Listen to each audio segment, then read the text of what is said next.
Hello friends, कैसे हैं आप। स्वागत है आपका आपके अपने चैनल पिंकी एजुकेशनल क्लब पे।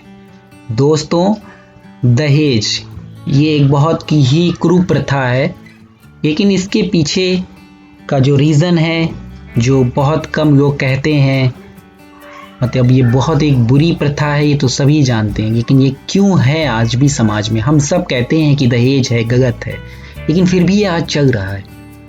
तो आखिर क्या वजह है कि ये आज भी चल रहा है। तो दोस्तों, इस बात को मैं शायद अपने शब्दों में आपको बयां कर पाऊं। मैं एक कहानी के थ्रू इस खराब कुप्रथा को आपके सामने पेश करूंगा। दोस्तों, मैं कहीं से भी इस कुप्रथा का समर्थन नहीं करता हूं। ये सच में एक बहुत ही खराब है, लेकिन इसके पीछे का सच क्या है जो कोई नहीं कहना चाहता। आइए हम एक कहानी की तरफ चलते हैं, जहां से हम कुछ शायद जान पाए कि आखिर क्या वजह है। दोस्तों, एक बार की एक कहानी है कि एक मधु नाम की लड़की होती है, जिसकी फैमिली गोपाल नाम के लड़के की तरफ रिश्ता लेके जाती है। तो दोस्तों, एक मधु नाम की लड़की है और एक गोपाल नाम का लड़का है। तो मधु के घर वाले गोपाल के घर रिश्ता लेके पहुंचते हैं। उन्हें गोपाल बहुत पसंद होता है। तो उनके माँ बाप, भाई बहन सारे के सारे उसके घर पहुंचते हैं। जैसा कि नॉर्मली होता है, लड़के वाले लड़की वालों का बहुत ही अच्छा स्वागत करते हैं, अच्छा नाश्ता होता है। सारी बातें होने के बाद लड़का लड़की जब एक दूसरे को देखते हैं, इसी बीच सब लोग कहते हैं कि जाओ, आप बच्चों से कहते हैं कि जाइए, आप थोड़ा बाहर घूम आइए, हम थोड़ा आपस में बात करते हैं, हमें लड़के से बात करनी है। तो लड़की का पिता लड़के के पास जाता है और उससे पूछता है, बेटा गोपाल, आप कहाँ नौकरी करते हो। तो गोपाल बताता है कि वो एक प्राइवेट फर्म में नौकरी करता है। तो फिर उसके पिता पूछते हैं कि बेटा तुम कितना कमा लेते हो। तो गोपाल बताता है कि अरे मैं अपने जीवन निर्वाह के बराबर कमा लेता हूँ। फिर वो गोपाल से पूछते हैं कि तुम्हारे पास कितना मकान है। गोपाल अचंभे से ये सब बातें बहुत ध्यान से देख रहा था कि उसके पिता उससे क्या पूछ रहे हैं। वो चाहता था कि वो उससे पूछेंगे कि तुम कितने पढ़े लिखे हो, कितने संस्कारवान हो और क्या हो, लेकिन उसके पिता उसका बैंक बैलेंस और फाइनेंशियल कंडीशन चेक कर रहे थे। ठीक है, ये सच भी है, चेक भी करना चाहिए, लेकिन सिर्फ इसी के बल पे लड़का पसंद करना, ये तो बहुत गलत है।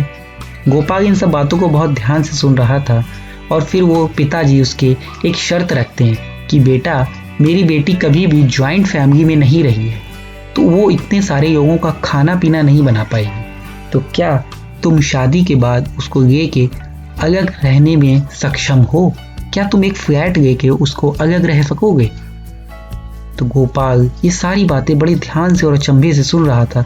तो कहता है, हाँ पिताजी, मेरे पास काफ़ी पैसा है और मैं आराम से ऐसा कर सकता हूँ। तो बोलते हैं, मेरी बेटी को महंगी महंगी गाड़ियों में घूमने का शौक है, तो क्या तुम उसे घुमा पाओगे?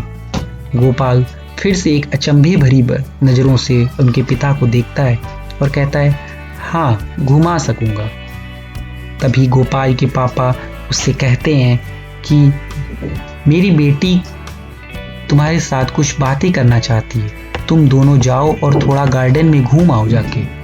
तो गोपाल कहता है कि जैसी आपकी मर्जी। फिर दोनों लड़का लड़की मतलब मधु और गोपाल एक गार्डन की तरफ चले जाते हैं। मधु गोपाल से जाने के बाद सेम वही प्रश्न करती है जैसा कि उसके पिताजी कर रहे थे। फिर वो मधु से कहती है कि हम दहेज के सख्त खिलाफ हैं, हम कोई दहेज देने में विश्वास नहीं रखते।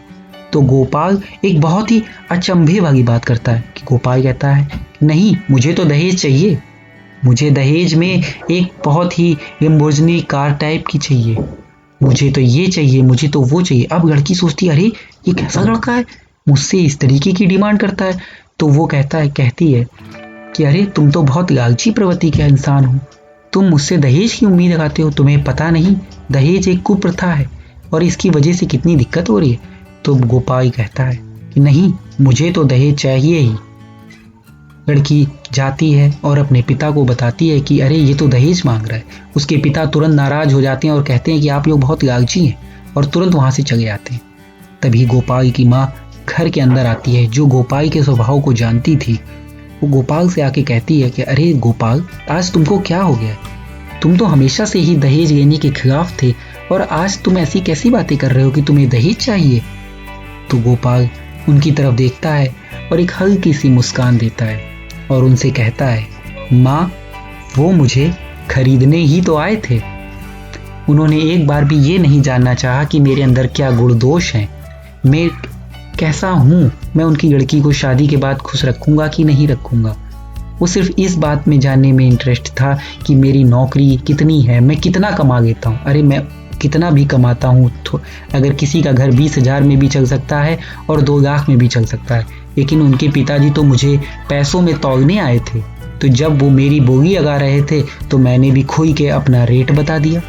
उनसे कह दिया कि नहीं, अब जब आप मुझे खरीदना ही चाहते हो, जब आप चाहते हो कि मैं आपकी बेटी को लेके किसी अलग फ्लैट में जाके रहूं, अलग घर बसा लूं, अपने माँ बाप, बूढ़े माँ बाप जिन्होंने मुझे पाई के बड़ा करा, जिनके घर मैं इकलौता लड़का हूँ, उन्हें छोड़ के आपकी बेटी के साथ अलग सेटल हो जाऊं, तो मैंने भी उनसे ऐसी बात कह दी। माँ, उसकी माँ समझ जाती है कि ये उसके बेटे का दोष नहीं है, ये उसके माँ बाप, जो लड़की के माँ बाप आए थे, उनकी इन बातों से खिन्न होके ही उसने उनको इस तरीके का जवाब दिया है।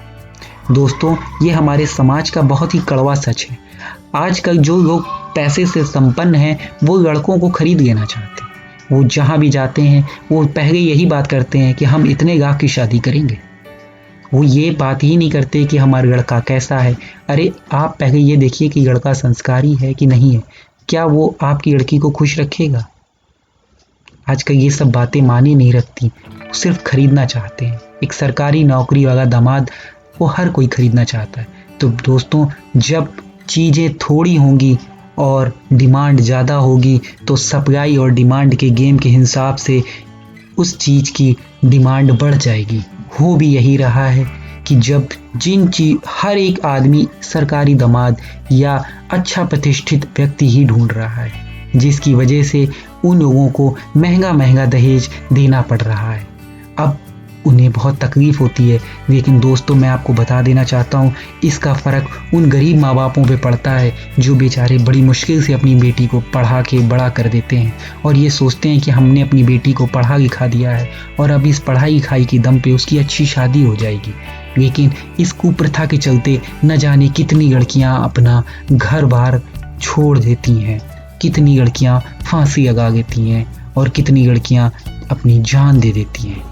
दोस्तों, इस कुप्रथा को बंद करना चाहिए। सबसे पहले हमें बोली लगाना बंद करना चाहिए, हमें खरीदना बंद करना चाहिए। ये दूल्हा बिकता नहीं है। आप रिश्तेदारी की बात करने आते हो, आप रिश्ता जोड़ने आते हो, ना कि बाजार में आके कोई सामान खरीदने आए हो जिसका आपने एक रेट लगाया है। ये बहुत ही गंदी मानसिकता है जिसको समाज को बदलने की ज़रूरत है। दोस्तों, आइए आप और हम मिल के ये प्रण करें कि अब हम कभी किसी की भी दहेज नहीं देंगे। आशा करता हूँ आपको मेरा ये वीडियो पसंद आया होगा। अगर आपको मेरा ये वीडियो पसंद आया हो तो प्लीज़ लाइक्स और सब्सक्राइब करें।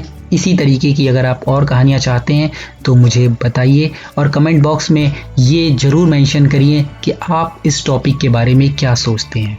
Thank you, bye bye.